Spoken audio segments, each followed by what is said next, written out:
Fundamentos del lenguaje Java. 15ª parte. Excepciones. ¿Qué es una excepción?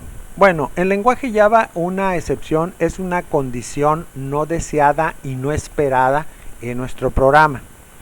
Esto es, la excepción indica una condición anormal que no se debe encontrar durante la ejecución normal de un programa. Prácticamente una excepción es un error. Pero hay errores que en ocasiones son críticos y provocan que el programa truene en ese momento. Estamos corriendo el programa, se genera un error y ese error lo que hace es que el programa truene, se sale del programa y nos regresa a veces al editor si lo estamos probando o lo estamos corriendo, ¿no? En este caso lo que hacemos es con las excepciones tratar de detener esa condición de error, que puede ser por ejemplo una entrada incorrecta de datos, o sea, nos pide una variable entera y le damos una variable decimal, o podemos también indicar alguna operación que no es válida, por ejemplo una división entre 0, etc. El Java por defecto ya tiene el manejador o controlador de excepciones y cuando encuentra un error de ese tipo lanza una excepción. Lo que hace también es buscar que esa excepción sea atrapada, el término catch, detenida, y evitar que el problema se vuelva más grave. Para eso nosotros tenemos que en nuestro programa definir que si se trata de una determinada excepción, qué acciones se deben llevar a cabo. Si no logra encontrar algo relacionado con esa excepción, sigue buscando en lo que serían los programas o métodos que lo mandaron llamar hasta llegar al programa principal, al método main. Si no encuentra algo que detenga esa excepción, entonces el programa tronará. En este caso hay una clase para el manejo de excepciones que se denomina IOException. Regularmente o comúnmente por defecto se le pone a la clase donde está el programa principal, o sea el método main. Pero en ocasiones también se puede poner en algunos métodos o instrucciones que tengan procesos de entrada-salida. IOException es Input Output Exception, entrada, salida, excepción, o sea excepciones de entrada-salida. Entonces una vez que ya se ha detectado la excepción, pues la idea o la intención es pararla, detenerla, para evitar que nuestro programa falle. En general, el manejo de excepciones lo que hace es detectar errores. Y esto lo podemos hacer de la siguiente manera. Hay una serie de instrucciones que vamos a manejar en la excepción. Primero ponemos try. Try es trata y es el bloque que busca detectar excepciones. Esto se hace, por ejemplo, durante un proceso de lectura de datos. También cuando tenemos acceso o enlace, por ejemplo, con un dispositivo de almacenamiento, si queremos leer datos de un archivo o grabar datos en un archivo, es muy común también poner un try para detectar una posible excepción. También podemos utilizarlo en alguna operación que nos pudiera llevar a un resultado incorrecto. Si se genera la excepción, tenemos que detenerla. Hay que atrapar la excepción, para eso se utiliza la instrucción catch. Este es un manejador para capturar las excepciones de los bloques try. Puede haber muchas formas en las que podemos manejar, por eso para un try puede haber uno o varios catch, dependiendo de cómo se generara el error. Hay que indicar la clase de la excepción y se pone E, que es un objeto que nos va a permitir mostrar el error que se está generando, la excepción que se generó.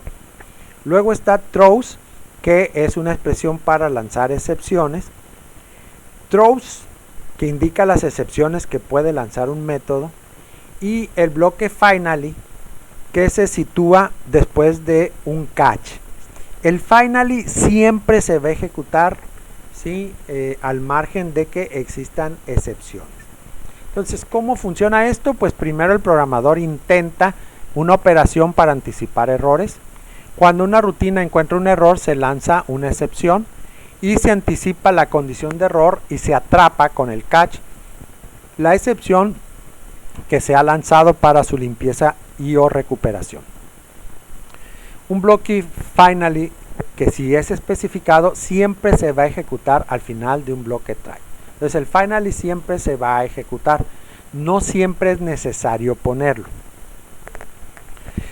Hay especificaciones de excepciones que dictaminan cuáles excepciones, si existen, puede lanzar un método.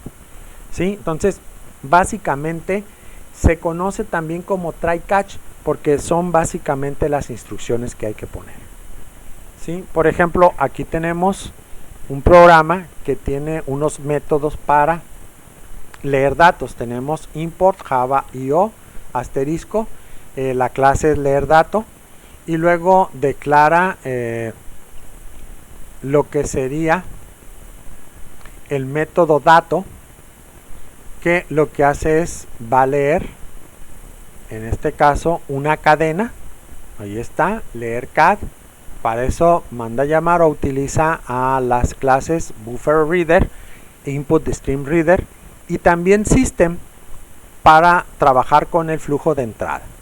Luego declara una variable que es num de tipo string y lo que hace es leer la cadena a través del objeto leer cadena y el método readLine que se encuentra en las clases que están siendo utilizadas en la definición del objeto leer cadena. Si se generara un error, el dato no fuera leído correctamente, atrapa la excepción y manda un mensaje diciendo que hubo un error. Pero de no ser así, devuelve el número. Posteriormente, el número es convertido a un entero. También se hace a través de un proceso try catch de manejo de excepciones, donde trata de convertir el dato leído en un número entero. Por ejemplo, ¿qué pasa si se lee en una cadena un número real? Por ejemplo, se lee 3.14.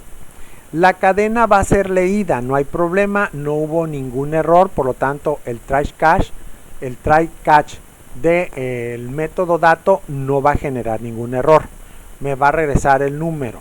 Pero al momento de querer hacer la conversión con integer parse int, va a detectar que tiene números decimales, o sea, tiene un punto y números en la parte decimal.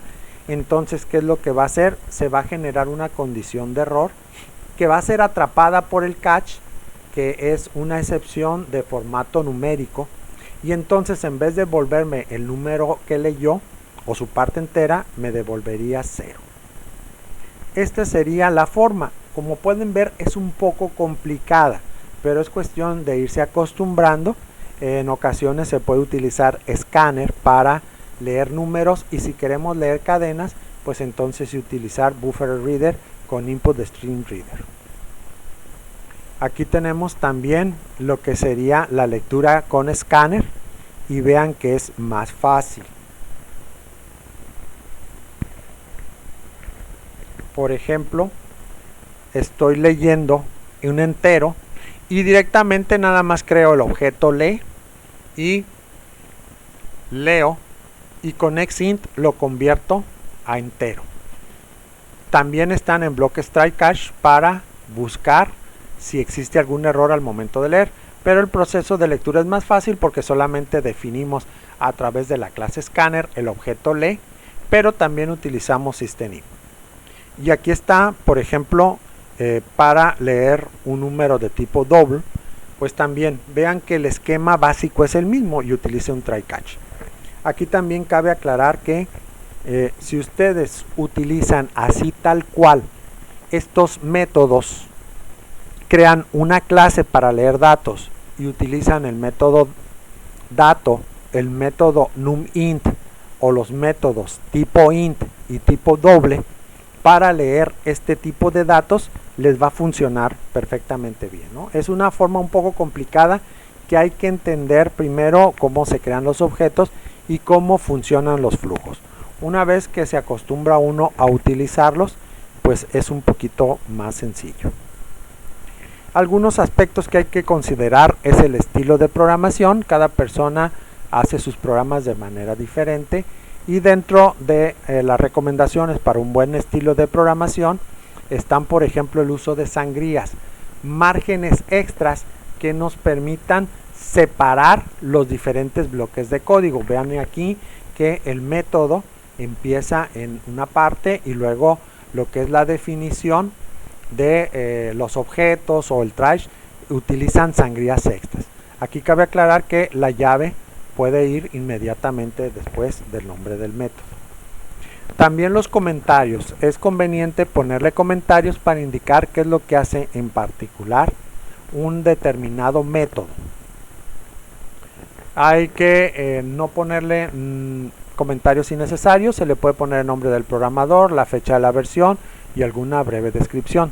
También a veces es conveniente poner líneas en blanco para separar bloques de código y poder saber dónde termina un bloque o dónde termina un método y comienza el siguiente.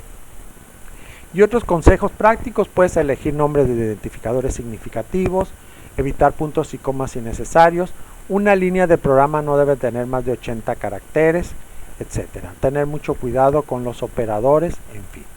Estas serían las principales recomendaciones. Es muy común cometer los llamados errores de dedo. Por ejemplo, que nos falte poner un paréntesis, que nos falte poner el punto y coma al final de una sentencia, ¿sí? Y ese tipo de errores se vuelven comunes al principio, ¿no? Por ejemplo, también en los bloques de sentencia se nos olvida, por ejemplo, si tengo un ciclo for o un if o un else, se nos olvida a veces poner las llaves que delimitan los bloques de sentencia.